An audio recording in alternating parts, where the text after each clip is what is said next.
Merci pour votre accueil, Madame la vice-présidente, Madame la députée, chère Pascal, chers amis.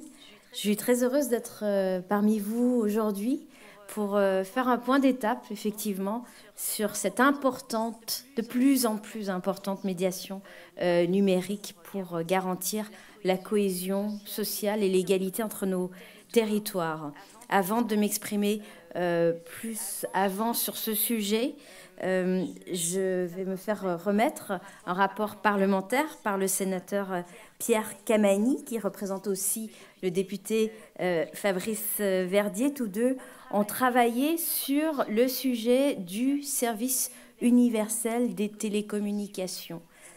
Au moment de l'ouverture des réseaux à la concurrence, nous étions au milieu, à la fin des années 90. Ce service, il était défini par un accès à l'équipement, par un accès à des cabines téléphoniques et par un accès au bottin, à l'annuaire publié et distribué gratuitement. C'était l'objectif tel qu'il avait été défini par la loi. Or, aujourd'hui, la généralisation de la téléphonie mobile, l'explosion d'Internet et de ses usages change complètement la donne, d'où la responsabilité du gouvernement de s'interroger qu'est-ce que doit être le service universel aujourd'hui. Vous avez parlé de l'accès, Madame la vice-présidente. Il reste bien sûr la base de tout, pas de diffusion des usages sans accès, mais cet accès s'est nettement amélioré, même si dans certaines zones, et en particulier les zones de montagne, et en particulier les zones rurales, la couverture du territoire doit encore être améliorée. Mais vous le savez, vous, médiateurs, mieux que quiconque, les besoins réels aujourd'hui se situent dans l'accompagnement à l'apprentissage des usages du numérique. Et dans ce contexte, quelles sont les conditions acceptables pour revoir, pour amender les obligations existantes qui pèsent en particulier sur l'opérateur que l'on disait historique, que ce soit pour les cabines téléphoniques ou pour les annuaires, et quelles sont les contreparties légitimes qui peuvent être attendues. C'est l'objet de ce rapport parlementaire qui vise à dépasser une action publique autour de cette notion de service universel qui était orientée exclusivement sur la question de l'accès. Je vous remercie très sincèrement, cher Pierre, pour le travail qui a été accompli avec Fabrice Verdier. Je sais qu'il est issu d'une large concertation et que cela constituera une base solide pour faire de la médiation numérique le filet de sécurité, le maillon essentiel de la chaîne, qui est une chaîne circulaire de la diffusion des usages numériques pour faire de notre pays, vous savez peut-être que l'expression m'est chère, une république numérique. Qu'est-ce que c'est la république numérique? C'est le numérique qui est partout, mais qui est aussi par tous. Vous êtes les par tous et qui est peut-être surtout pour tous. Merci.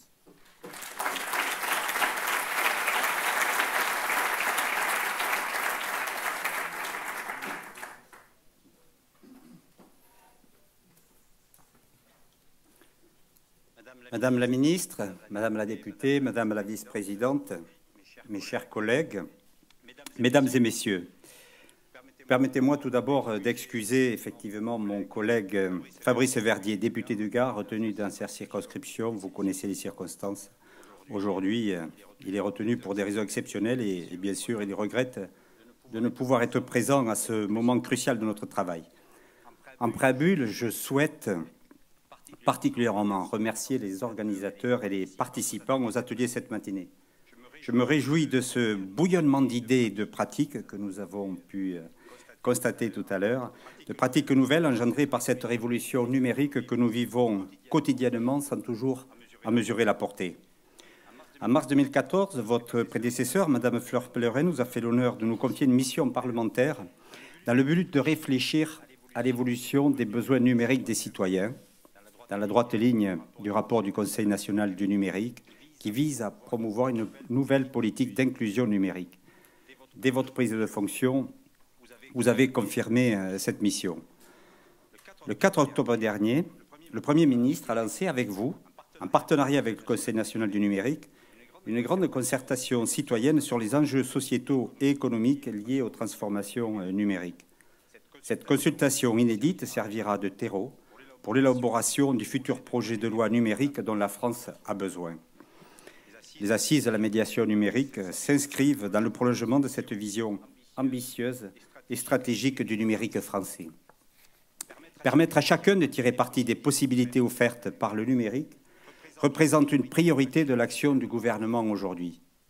En particulier, l'accès de tous aux services de base des communications électroniques et plus largement l'ensemble des services, technologies et usages du monde numérique qui doivent être assurés. Nous nous sommes donc saisis du service universel des télécommunications comme levier de réflexion pour penser et inventer la politique publique qui permettra aux Français de s'approprier, d'exploiter pleinement les possibilités offertes par le numérique. Le premier volet du rapport s'attache à proposer un service universel plus efficace avec des politiques publiques adaptées aux enjeux contemporains. L'obsolescence des publiphones, à la fois en termes d'infrastructures et de services, a été reconnue par tous les acteurs auditionnés. Cependant, leur démantèlement et donc la suppression de la composante publiphonie du service universel des communications électroniques suppose au préalable une meilleure desserte de la couverture mobile et une concertation avec les élus locaux. Nous préconisons dans ce cadre, d'une part, d'assurer la continuité du service universel tant que les modalités de mise en œuvre du démantèlement n'auront pas été clairement définies, d'autre part, d'identifier avec le prestataire du service universel les communes qui ne bénéficieraient pas ou pas suffisamment de couverture mobile avant tout démontage des cabines du service universel. Nous proposons également d'engager une négociation État-opérateur collectivités locales visant à la résorption des zones blanches dans le cadre de la relance d'une politique à l'égard des zones blanches dont vous avez esquissé les traits, Madame la Ministre, en septembre dernier. Cette négociation devrait porter aussi sur les critères de couverture qui sont manifestement à revoir. Enfin, il serait souhaitable de promouvoir des solutions techniques innovantes pour améliorer la couverture en téléphonie mobile, telles que les Fem2Cell ou encore les microcells.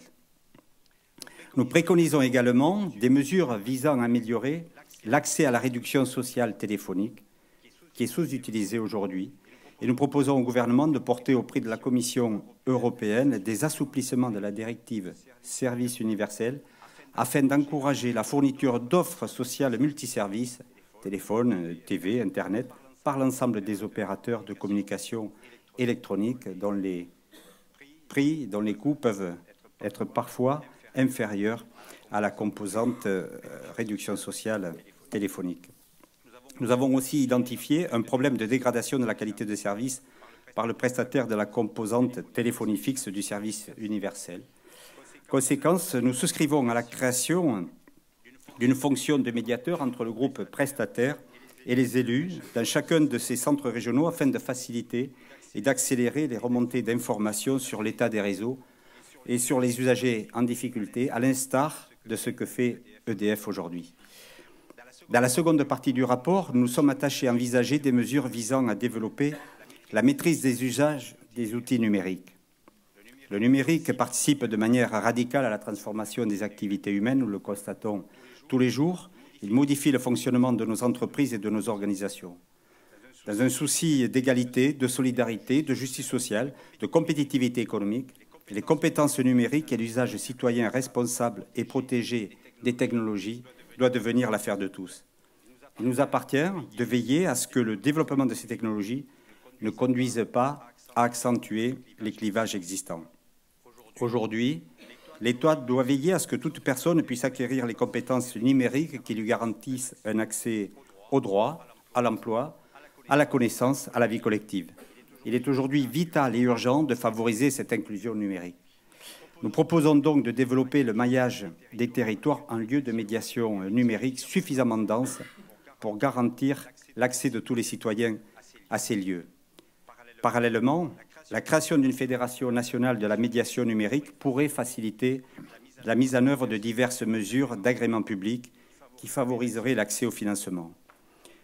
Nous recommandons la constitution d'un fonds financier abondé par des financements d'origine diversifiée, publics, privés, population, qui pourraient permettre de contribuer au développement des lieux de médiation numérique. Des accords de coopération devraient également pouvoir favoriser l'organisation entre l'État et les grands acteurs tirant bénéfice de l'Internet, d'actions de médiation numérique. De nombreux exemples existent déjà. La reconnaissance institutionnelle des formateurs, des médiateurs numériques est aussi un élément important. Nous proposons une meilleure formation des médiateurs numériques, des cadres associatifs et des collectivités territoriales, par la création de référentiels de formation à la littératie numérique, avec des diplômes de niveau 1 et 2, des masters 1 et 2, par la constitution également d'une véritable filière métier et la mise en place d'une convention collective de la médiation numérique. Le volet éducatif est bien entendu majeur et l'éducation nationale a un rôle irremplaçable à jouer. Beaucoup d'attentes, beaucoup d'idées et de propositions sont élaborées par ailleurs. Nous proposons d'introduire la pédagogie de projet au sein de l'éducation nationale en matière d'appropriation de la culture numérique, ainsi que la mise en place de classes numériques à horaires aménagés. Nous proposons également de mesurer et de prévenir l'illectronisme à l'occasion de la journée défense et citoyenne, en l'incluant dans les tests existants sur l'illettrisme. Nous préconisons enfin la diffusion de contenus sur les enjeux du numérique et de l'Internet, afin de développer les connaissances de l'économie politique de l'Internet, la maîtrise citoyenne des outils en 2 mots. Voilà quelques-unes des pistes de travail du rapport qui tentent de répondre aux défis que constitue l'accélération de la transformation numérique de notre économie et de la société. Je suis heureux, avec Fabrice Verdier, de participer modestement à ce débat passionnant pour l'avènement de la République numérique que nous appelons de nos vœux. Je vous remercie.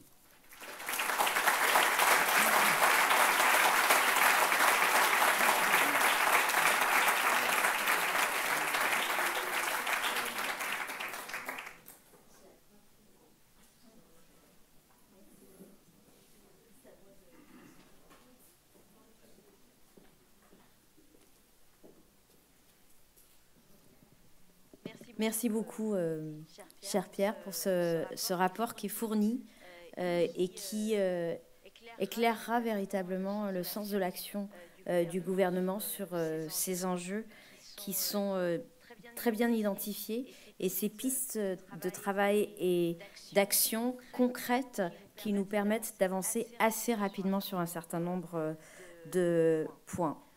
Le développement rapide des usages du numérique a pu laisser penser à un moment que l'appropriation des services par la population se ferait naturellement, qu'elle pouvait être laissée de manière naturelle aux seules forces du marché.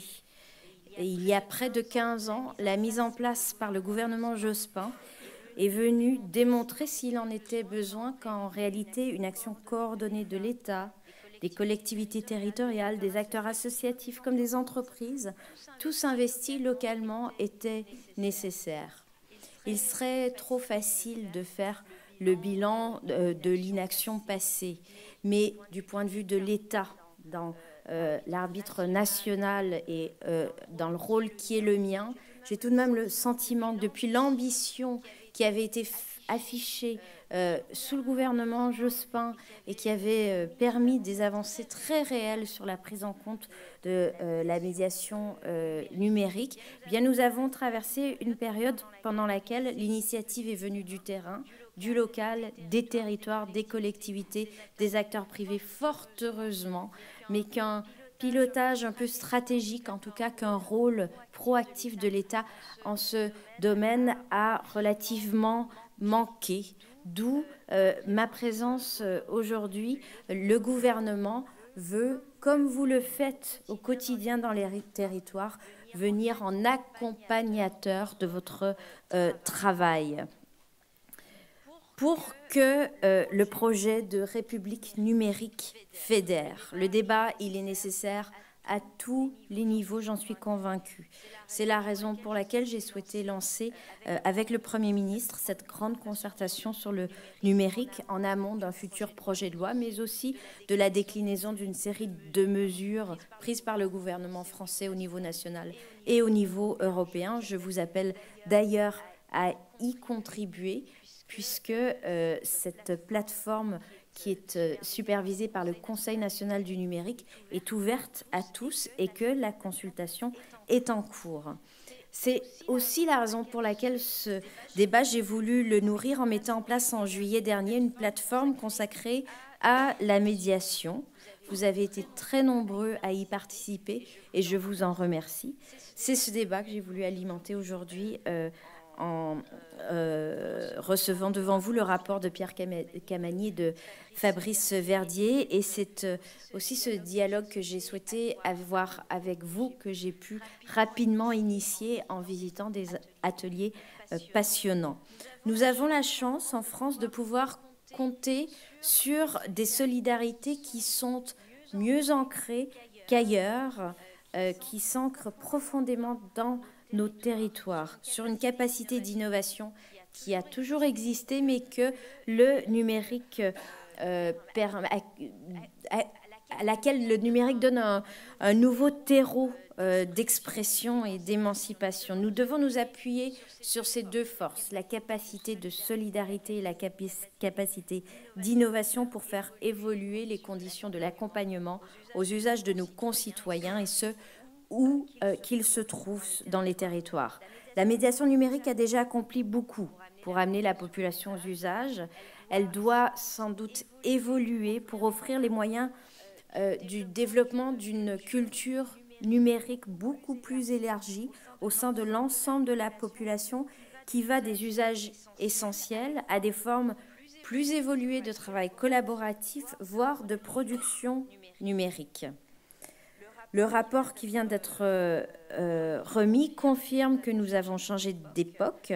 Nous avons, par exemple, un niveau d'accès à Internet à domicile parmi les plus élevés au monde. Près de 85% de la population française utilise régulièrement Internet. Les filets de sécurité qui ont été mis en place, à commencer par le service universel des télécommunications, ont rempli leur rôle. Il était donc temps de mettre leur format à jour. Certes, l'accès aux infrastructures n'est pas parfait. Je m'emploie tous les jours à tenter de le parfaire dans le cadre du plan France Très Haut Débit en particulier, qui a pour ambition de couvrir l'ensemble du territoire en très haut débit d'ici 2022. Le rapport pointe le problème de l'accès à certaines zones par la couverture mobile, j'en suis bien consciente et effectivement j'ai appelé à une nouvelle cartographie des zones blanches et à une réflexion collective avec tous les acteurs concernés, y compris les opérateurs télécoms, surtout les opérateurs télécoms, pour réfléchir à la possibilité de contribuer plus largement à la fourniture de services dans ces zones difficiles d'accès. Les cabines téléphoniques, elles ont vécu, elles aussi, même si en France, elles ont peut-être moins de charme que les cabines rouges que j'ai connues en Angleterre. Elles font tout de même partie de notre quotidien et lorsque l'on discute avec les élus locaux, ils sont instinctivement réticents à les voir disparaître dans leur bourg. Et c'est normal parce qu'elles remplissent un usage. Simplement, cet usage, il est aujourd'hui très minoritaire, pas plus de 5 minutes d'utilisation en moyenne par jour et par cabine. C'est la raison pour laquelle je souscris à vos conclusions. Le retrait de ce service est envisageable aujourd'hui en 2014. Mais simplement, il ne l'est qu'à 2 conditions. La première, c'est qu'il s'accompagne d'un progrès de la couverture mobile, je l'ai dit, pour qu'on ne supprime pas de cabines là où le service n'est pas disponible. Aujourd'hui, on peut avoir un abonnement, un service mobile pour 2 € par mois. On peut s'équiper d'un appareil téléphonique pour 15 € par mois. En revanche, le travail à faire, il est sur la couverture mobile. Et puis, il faut aussi que l'effort collectif se porte sur l'accompagnement aux usages et le développement de la culture numérique au sein de la population. C'est sur ces bases que je vais engager le travail nécessaire avec le secteur des télécommunications et vos propositions me seront très utiles. J'envisage d'y inclure sous une forme qui reste à définir d'autres acteurs qui pour le moment ne sont pas entrés dans le champ de ce travail. Ce sont en particulier les grandes plateformes numériques, ceux qu'on appelle les géants de l'Internet. La médiation numérique accomplit déjà de multiples missions d'intérêt général dans les territoires, en accompagnant les personnes dans la compréhension, dans la maîtrise des usages. Votre rapport, comme la consultation qui a eu lieu sur les lieux de médiation numérique, se rejoignent pour montrer qu'il y a un réel besoin de mettre en mouvement les lieux de médiation qui existent, de les accompagner dans leur évolution vers d'autres modèles. Les sources d'inspiration ne manquent pas, tant il y a de lieux et de structures atypiques qui sont inventés localement chaque année. C'est une des grandes leçons de cette consultation, la grande diversité des lieux existants. Chaque jour, des dizaines de milliers d'étudiants, d'actifs, de demandeurs d'emploi, de retraités, de gens d'origine sociale et culturelle très diverses franchissent les portes de ces lieux, que ce soit des espaces publics numériques, des tiers-lieux, des Fab Labs, des ruches, des cantines, pour bénéficier d'un accompagnement aux usages. C'est dans ces lieux que se mêlent les influences, que se croisent les usages sociaux et que peuvent se trouver les modèles économiques les plus innovants. Donc, aider à mettre en lumière ces lieux et ces projets, ce sera aider à mettre en lumière les solutions les plus efficaces et je pense que l'État a un rôle à jouer. J'avais annoncé que j'entendais jouer le jeu de la consultation et qu'avec cette plateforme mise en ligne en juillet, nous posions une première brique. En rester là, ça serait avoir soulevé des attentes, mais ne pas les suivre de réelles avancées. Je souhaite donc que ce premier échange se poursuive. La plateforme, elle va évoluer pour devenir plus opérationnelle et plus ciblée sur les principaux thèmes identifiés. Elle doit devenir un espace de dialogue qui soit durable avec l'ensemble des acteurs concernés, avec l'ensemble des métiers de la médiation, à commencer par les médiateurs eux-mêmes, bien sûr. Je retiens d'abord de ces contributions, elles sont nombreuses. Il y en a eu 764 reçues depuis le mois de juillet, donc en l'espace de 3 mois. Ce chiffre est allé bien au-delà de nos espérances, je dois le dire. Elles ont montré une chose, d'abord, ce sont les fortes attentes exprimées envers l'État. Et ce n'était pas une évidence, parce que pour rencontrer souvent des gens qui travaillent dans les lieux de médiation, ils ne veulent pas se faire approprier par une institution. Ils revendiquent leur autonomie, leur indépendance, leur exclusivité, et ils sont parfois un peu désenchantés par rapport à ce que l'État peut leur apporter. Et puis, depuis le discours d'Outrein, qui pourtant continue à nous inspirer, en tout cas à m'inspirer, je le relis régulièrement, de l'eau a coulé sous les ponts. On pourrait penser que l'État n'a plus sa part à jouer dans la médiation. Ce n'est absolument pas ma conviction.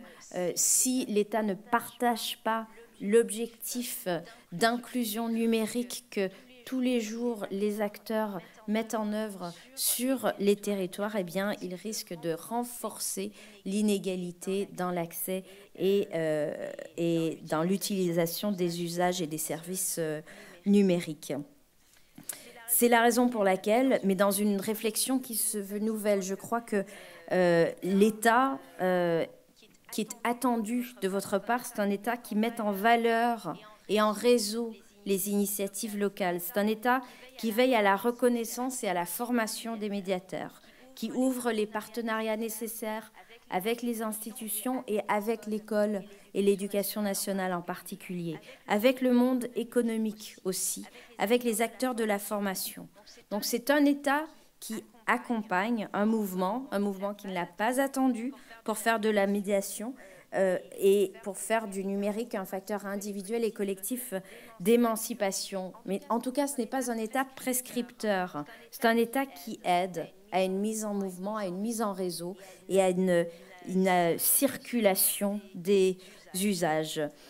C'est une réflexion instinctive que je pouvais avoir personnellement, mais qui est très nettement confirmée par les contributions reçues. On y apprend aussi que l'utilité sociale de la médiation numérique, nous la constations, nous la partagions, mais il faut désormais construire sa viabilité économique. C'est un gage de pérennité, de qualité des interventions, et c'est une demande de la part des acteurs. Parmi les très nombreuses solutions proposées, je retiens notamment la nécessité d'améliorer le partage d'expériences entre les territoires, entre les collectivités, et de consolider les bases de connaissances et de pratiques communes à la disposition des médiateurs, la mise en place de nouveaux outils de financement et la recherche d'un appui par le tissu économique, qu'il soit local comme national. Des sujets d'importance comme le recours aux logiciels libres ou l'accès à des offres de tarifs qui soient adaptés sur les logiciels ou sur les matériels ne sont pas oubliés dans les contributions reçues. Autre axe, les lieux de médiation sont devenus multiples. Je l'ai dit, ils sont très divers, mais on voit bien qu'ils ont tous en partage une même volonté de faire émerger une culture du numérique qui va bien au-delà du simple usage et qui est à même d'offrir de nouvelles opportunités personnelles et professionnelles à ceux qui les ont acquises. Il y a une mise en réseau à accompagner pour identifier cette offre de service à la population. Des lieux existent, il faut les remobiliser à l'image des médiathèques. Par exemple, j'ai rencontré tout récemment les responsables de Bibliothèques sans frontières.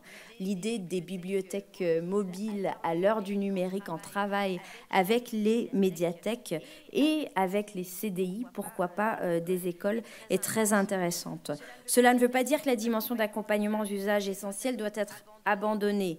Aucunement, elle reste nécessaire pour offrir une réponse aux personnes exclues du numérique. Mais elle doit pouvoir s'inscrire dans un parcours d'accompagnement qui soit plus large, plus ambitieux, porté par l'innovation que nous constatons déjà dans les territoires. Troisième axe, développer une culture du numérique, c'est aussi permettre l'émergence de nouvelles formes de solidarité et un renouvellement du lien social.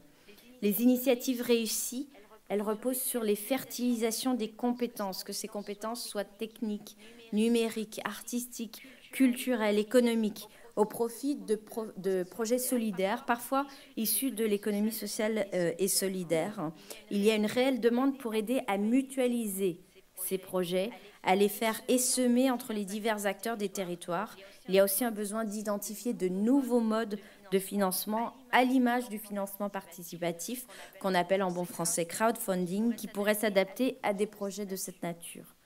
Quatrième axe, la médiation doit contribuer à la rénovation de la participation des citoyens à la vie démocratique locale et nationale. Vous l'aurez compris, le lancement de la concertation avec le Premier ministre, c'est une tentative de renouveler ces formes de participation. Mais ce renouvellement doit s'ancrer au plus près des citoyens. J'entends et je souscris à l'idée que si le numérique a pu permettre dans un premier temps de diffuser l'information, de donner de la transparence, désormais il doit être mobilisé pour faire bien plus, pour imaginer de nouvelles formes d'échanges citoyens. Certaines collectivités, là aussi, n'ont pas attendu, parfois inspirées d'exemples étrangers que j'ai moi-même constatés dans la circonscription qui fut la mienne en Europe du Nord, où là-bas, très souvent, les budgets des collectivités sont débattus, votés, voire décidés de manière plus directe par les concitoyens. En matière d'open data, de cartographie ou de data design, nous ne sommes qu'au début de l'histoire. Il y a un vrai travail à faire, en particulier auprès des élus, en particulier en matière de formation des élus, pour qu'ils se mobilisent sur ces questions et qu'eux-mêmes dépassent la stricte approche des infrastructures et de l'accès à Internet. Il faut aussi que la médiation elle-même donne l'exemple en associant la population, notamment les jeunes, à la gouvernance des politiques locales de médiation. Alors voilà pour le diagnostic, et je mets au défi les personnes qui sont dans cette salle de ne pas être d'accord avec ce que je viens de vous dire. Je crois que les objectifs sont partagés. Il s'agit d'agir. Donc passons aux actes. L'un des objectifs de cette concertation, c'était de définir les contours d'un réseau national de la médiation numérique autour d'une même bannière qui soit facilement identifiable. Je marche sur des œufs, croyez-moi. Certains me disent « surtout pas, nous ne voulons pas être captés par la machine et l'institution ». D'autres me disent « nous sommes trop isolés, il faut nous aider à sortir de cet isolement pour pouvoir travailler de manière plus fédérée ». Une plateforme de concertation va travailler à définir des conditions d'appartenance qui soient souple, qui soit flexible à ce large réseau et aux moyens de lui donner le maximum de visibilité. Il serait quand même un comble que les médiateurs numériques n'arrivent pas à faire de la médiation numérique entre eux. Cette mise en réseau, elle suppose aussi de nous doter d'instruments communs, à la fois pour les utilisateurs et pour les médiateurs eux-mêmes. D'où l'idée de créer un annuaire générique, géolocalisé. Alors, vous allez me dire, ils existent déjà. Il est inutile de dupliquer les annuaires existants. Par exemple, Net Public, les Fab Labs, les espaces de coworking, les tiers-lieux, Net Projet. Mais il y a tout de même, reconnaissons-le, un besoin d'unification au sein d'un espace qui aura une vocation plus large. Je voudrais aussi mettre à la disposition des acteurs un espace d'échange sur les projets locaux qui permet d'identifier les expériences réussies. En fait, on constate des projets extraordinaires dans certains territoires qui sont inconnus du territoire d'à côté. C'est là que l'État peut aider à la diffusion des expérimentations réussies. Et puis, cela pourrait aider aussi à faire sortir les acteurs qui ressentent un isolement dans leur travail et dans l'absence de valorisation, à les mettre en avant. Parce que des moyens pour faire cela sont nécessaires. L'État agira en créant un fonds des solidarités numériques. Là aussi, vous allez me dire, ça existe déjà. Il existe un fonds sur une base associative. Nous voulons transformer ce fonds pour lui donner un levier bien plus large dans les territoires pour qu'il contribue véritablement à la consolidation du réseau et des lieux. Parce que, j'en suis convaincue, rien ne remplace les lieux. Ce fonds, il pourra notamment être alimenté par des contributions volontaires d'acteurs du numérique qui sont intéressés eux-mêmes à la question de l'appropriation sociale des usages, avec diverses formes d'abondement qui peuvent être imaginées, et les conventions que nous allons signer sont des débuts d'imagination d'abondement de ce fonds. La démarche, elle est partenariale, elle s'incarne dans ces conventions, et je suis persuadée, en tout cas je l'espère très fortement, que d'autres viendront s'y ajouter. Pour conclure, il y a tant à faire, il y a beaucoup de retard à rattraper pour l'État. Je suis convaincue que la médiation numérique, elle peut être un facteur déterminant de l'inclusion numérique et de manière plus générale d'une transformation numérique réussie pour notre pays. Elle traduit le fait qu'Internet, comme l'ensemble des services numériques à notre disposition, ne sont que des instruments, que des outils. Il nous appartient de mettre au service d'un projet de société ces outils. Ce matin, en visitant un atelier, il y a eu cette jolie image pour apprendre à coder, de dire il faut oublier la plateforme. En l'occurrence, c'était Scratch. Il faut que les utilisateurs oublient Scratch pour entrer dans le mode du code, de la même manière qu'enfant, on apprend vraiment à écrire quand on oublie le stylo et qu'on se concentre sur le travail d'écriture et de création. Donc ce projet, c'est faire de nouveau République par et avec le numérique. Ce projet, je crois que nous le partageons tous, et vous aurez compris que le mot d'ordre, c'est se fédérer et c'est agir ensemble à tous les niveaux d'action possibles. Donc pour finir, je tiens à remercier chaleureusement toutes les personnes qui ont apporté leur contribution pour l'organisation de ces journées des assises de la médiation numérique. Elles sont importantes. Je sais que c'est la 2e édition. La première, c'était il y a 3 ans. J'espère que la 3e sera plus rapidement. Et puis, merci aussi à toutes vos contributions pour la consultation publique sur la médiation qui a été un succès, mais qui n'est qu'un début. Je vous remercie.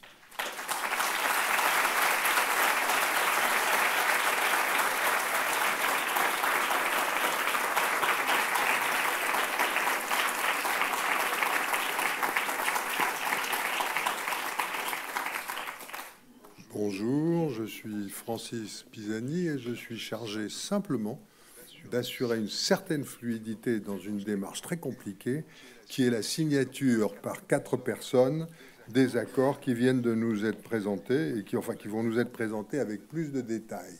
Nous allons commencer, si vous le voulez bien, avec Monsieur Christian Buchel, qui est directeur général adjoint chargé du numérique de l'Europe et du développement international de l'ERDF. Je vous cède la parole et ensuite vous serez invité à aller signer là-bas.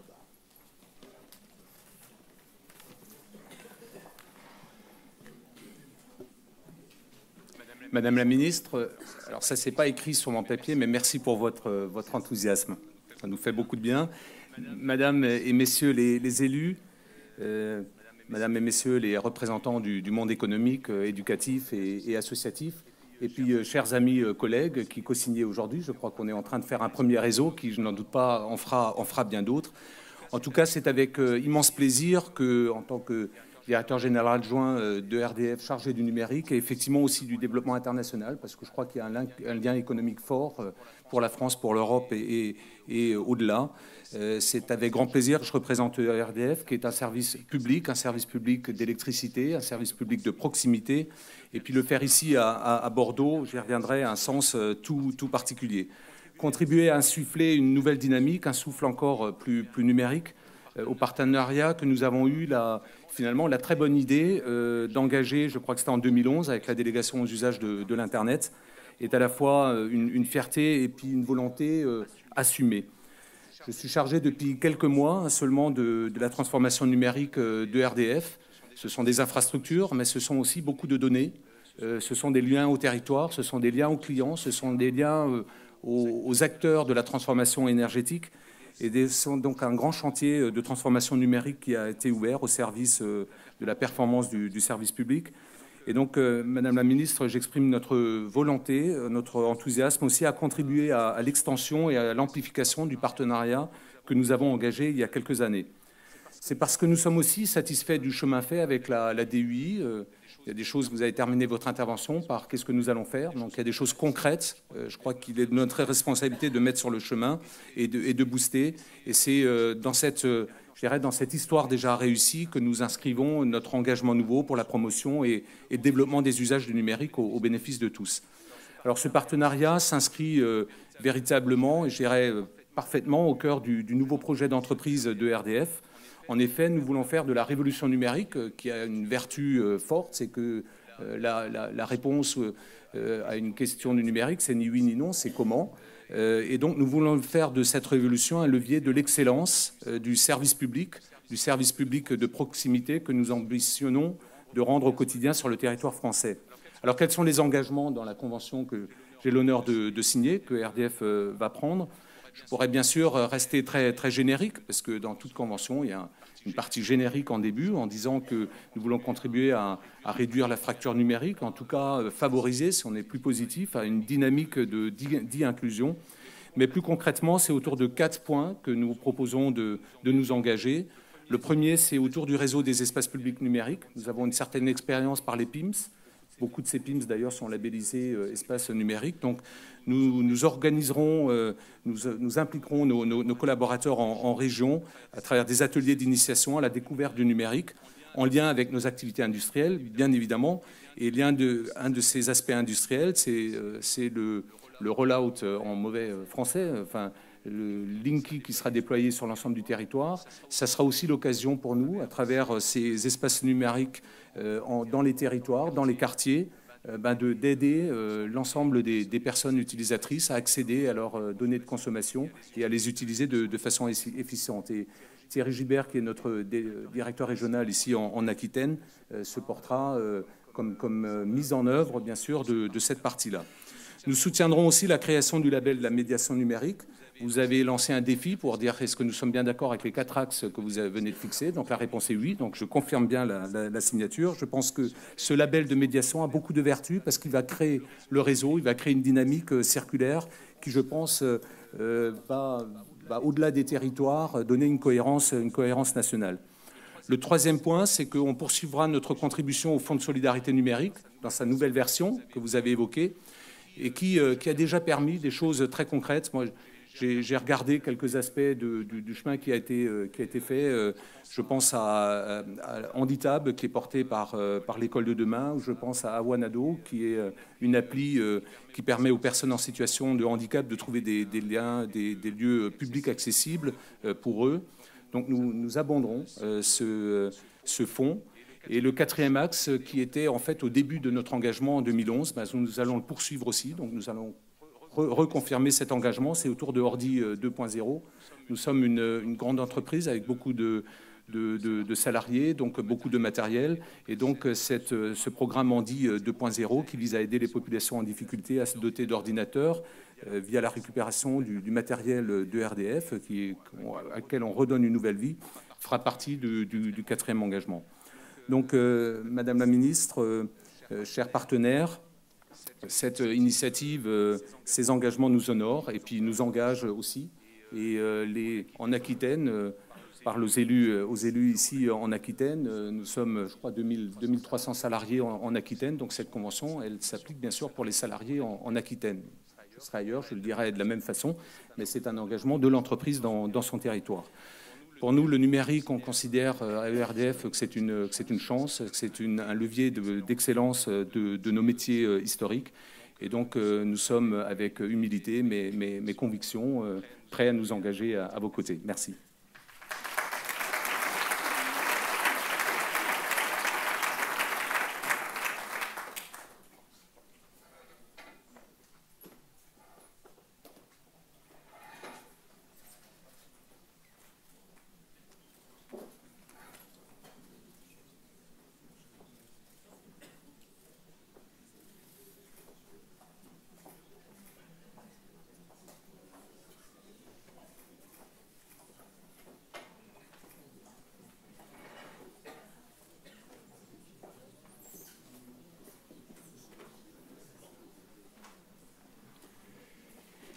Donc, j'ai maintenant le plaisir de passer la parole à Monsieur Prosper Teboul, directeur général de l'Association des paralysés de France.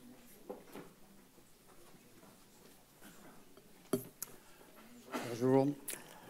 Merci, Madame la Ministre, de nous avoir sollicité pour ce partenariat tout à fait prometteur. Alors, je peux dire déjà en préambule que le travail déjà engagé avec votre équipe ministérielle laisse entrevoir de très belles perspectives de développement et d'innovation, et nous en sommes ravis. Merci également au Conseil général de Gironde de nous accueillir en votre présence, Madame la vice-présidente, et nous y sommes très sensibles. Alors l'APF est une association militante, à la fois militante et à la fois gestionnaire d'établissements et services, et présente sur toute la France. Alors, quelques mots sur l'APF, je serai très bref. Donc, c'est une association forte de 25 000 adhérents, de 14 000 salariés, dont 4 000 dans notre réseau APF Entreprises, de 30 000 usagers accueillis au sein de nos structures, dans les près de 400 établissements et services, et forte également de 5 000 bénévoles réguliers. Vous comprendrez pourquoi toutes ces personnes sont importantes dans la convention qui va nous lier dans quelques secondes ou 4 minutes plutôt. Alors la révolution numérique est un véritable défi pour l'APF, défi pour les personnes en situation de handicap, défi pour l'ensemble des acteurs de notre association. Notre projet associatif pour une société inclusive et accessible est en parfaite résonance avec vos propos et avec l'objet même de la Convention qui va être signée. Cette Convention traduit notre volonté commune de lutter contre toutes les sources de l'exclusion numérique, illettrisme, outils non adaptés, complexité des informations numériques. Elle traduit également notre volonté d'accès à la connaissance, à la formation aux nouveaux produits, à l'adaptation des outils aux situations de handicap, mais également au développement des moyens de communication tant internes qu'externes. Et ce, dans des domaines de la vie très variés, éducation, formation, vie professionnelle, vie sociale, loisirs et culture. La vie tout court. Ce partenariat a du sens pour nous et peut se décliner de manière très opérationnelle dans nos régions, au plus proche des acteurs de notre association et de l'ensemble de la population. Alors, quelques exemples, pour ne pas rester trop abstrait, toujours au regard des principaux axes de la Convention. Premier axe pour nous très important, la formation à l'e-inclusion des acteurs de l'APF. Les acteurs de l'APF, ce sont, à partir de plusieurs enjeux, la participation de nos adhérents à l'action associative. Nous avons plus de 1000 élus au sein de tout le territoire. Deuxième enjeu, la participation des usagers à la vie de nos établissements, extrêmement important, notamment au sein de conseils de la vie sociale, avec l'utilisation des outils de communication, l'utilisation et la compréhension des sites d'information politique et associative, la visioconférence. Pour une personne en situation de handicap, c'est extrêmement important. Ça ouvre les champs du possible. À Paris, à Montpellier, dans le sud-est, déjà, plusieurs actions sont en œuvre, notamment dans le cadre d'espaces publics numériques. Deuxième axe important, le conseil et la diffusion de bonnes pratiques en matière de conception et d'accessibilité universelle. Alors, depuis plus de 15 ans, l'APF gère un centre d'expertise et de ressources sur les nouvelles technologies de communication. Son directeur régional, Hervé L'Herbier, est ici. Ce centre ressources exerce une veille permanente sur tous les nouveaux produits adaptés aux personnes en situation de handicap, mais également pour les personnes âgées, notamment les interfaces comme les claviers, les souris, les commandes vocales, commandes visuelles, domotique et bien sûr logiciels. Et nous mettons cette expertise à la disposition de tous. Comme le souligne la Convention, nous pouvons, dans le cadre des Fab Labs, être également partenaires avec des centres de recherche et des entreprises.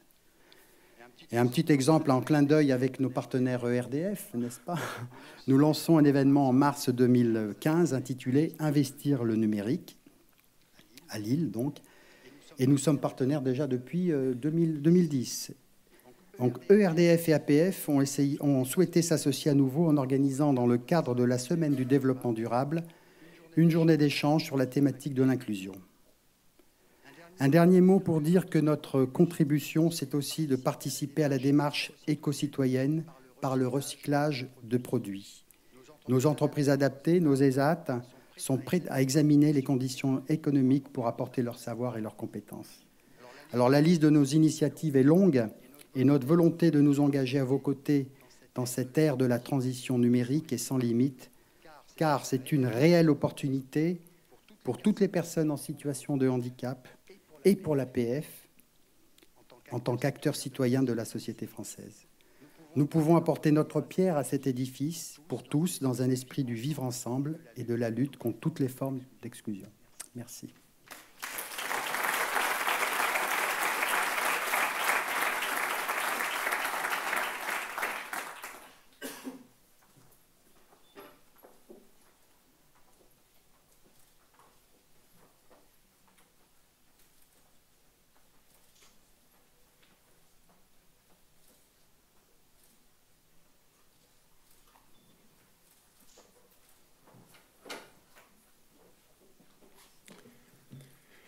J'appelle maintenant le troisième signataire, qui est Monsieur Dominique Ruot, directeur du développement de Axéo Tadeo, et qui m'a menacé de me punir si je ne signalais pas que nous lui devons ce travail très utile de vidéo traduction, de visio-traduction.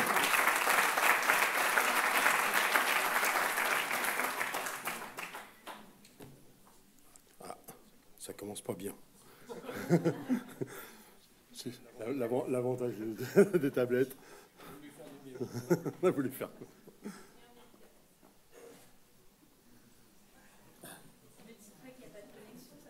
Non, c'est... On l'a mis en local.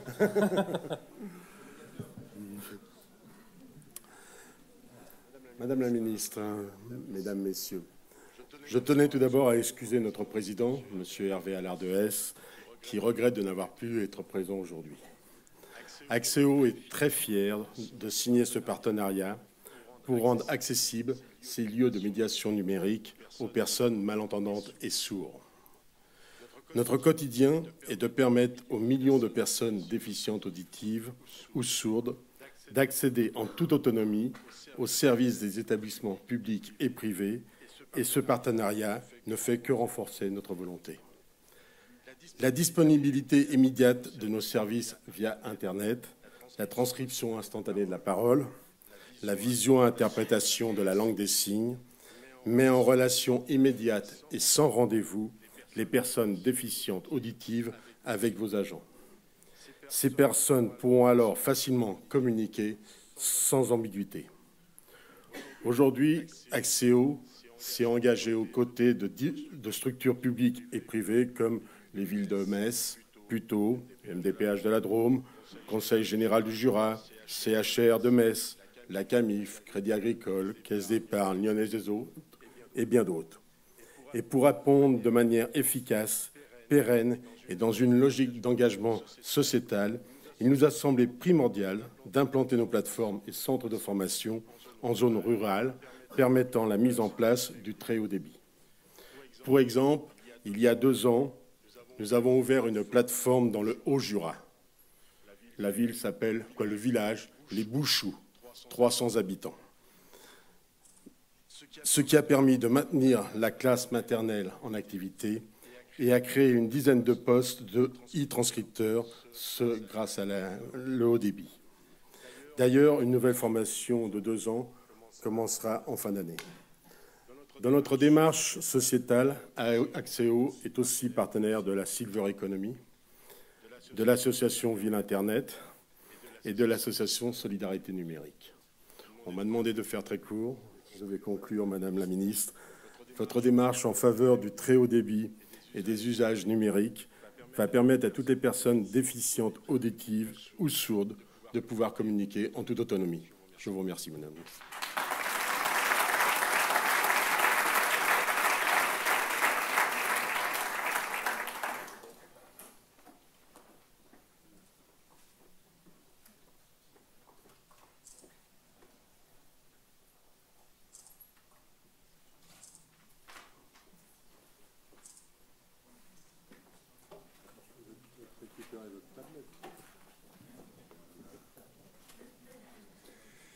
J'appelle enfin le 4e signataire, qui est Monsieur Arnaud Burgot, directeur général de Ulule.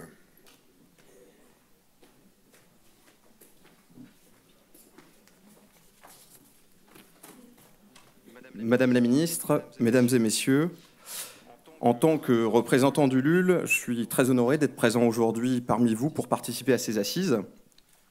Le gouvernement et les élus lancent de plus en plus d'actions participatives que nous saluons, telles que la consultation ouverte sur la médiation numérique. C'est une démarche qui s'inscrit dans le même mouvement que le financement participatif, qui est un outil de démocratisation de l'implication citoyenne. Ulule, alors pour ceux qui ne le connaissent pas, parce qu'on n'est quand même pas si connu que ça, on est une très jeune entreprise.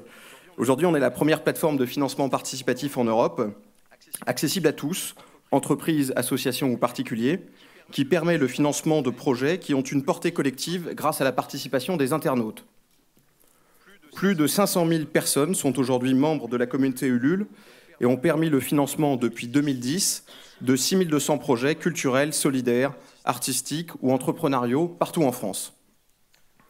Ce plébiscite du crowdfunding par le public continue à s'accélérer puisque 1000 nouveaux utilisateurs s'inscrivent chaque jour sur Ulule. Savoir utiliser les outils numériques, en particulier Internet et les réseaux sociaux, c'est un prérequis au lancement d'une campagne de financement participatif. Le développement de la culture numérique est donc un enjeu essentiel pour permettre à chacun d'utiliser ce formidable outil. Ulule a été pionnier dans la mise en œuvre d'actions concrètes avec les territoires. Alors bon, c'était pas en Gironde, c'était il y a 3 ans, c'était en Auvergne, mais ça se perpétue aujourd'hui.